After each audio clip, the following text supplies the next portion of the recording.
चला आज बनवूया नाचणीच्या पिठाचा. पहा किती छान बनवला. तुम्ही पण बनवा गोड. पीठ घेतलं एक वाटी भरून, त्यात 1 चमचा भरून तेल टाकून मिक्स करून घेऊ चांगलं.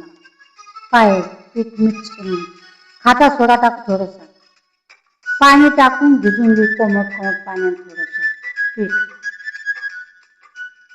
सर्व पीठ भिजून घ्या असंच. हे काय उंडा भिजून झाला आपला. ते झाकून ठेवू 5-10 मिनिटं. इकडे पाणी ठेवू एका पॅनमध्ये तपवण्यासाठी. चांगलं उकळी त्याला झाकण ठेवून देऊ आणि उकळू देऊ चांगली. हे बॉल बनवून घेऊ चांगले गोल गोल. सर्व बॉल असे बनवून घेऊ गोल गोल गोल. पौष्टिक आहे नाचणीचं पीठ. तुम्ही पण बनवा,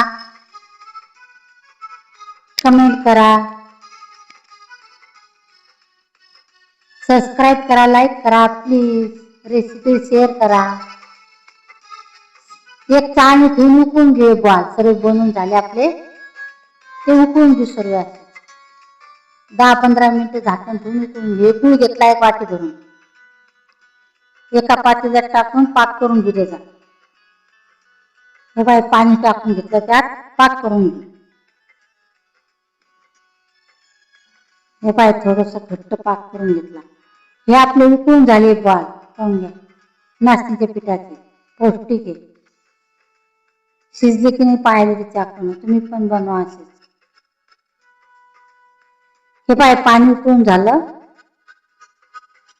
हे बॉल शिजले आपले. पाणी गाळून घेतले. तूप टाकले का कढईत. हे गाळून घेतल्याला पाणी त्यात टाकून घेऊ. गुळाचा पाक केलेला. हे सर्व बॉल त्यात टाकून घेऊ. एक एक करून सर्व टाकून घेऊ त्याच्यामध्ये.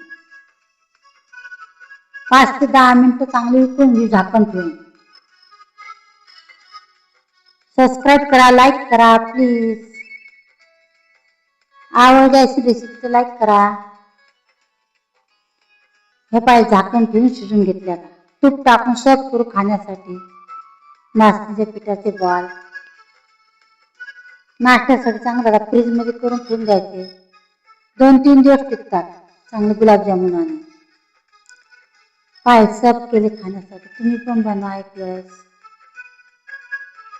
किती छान झाले.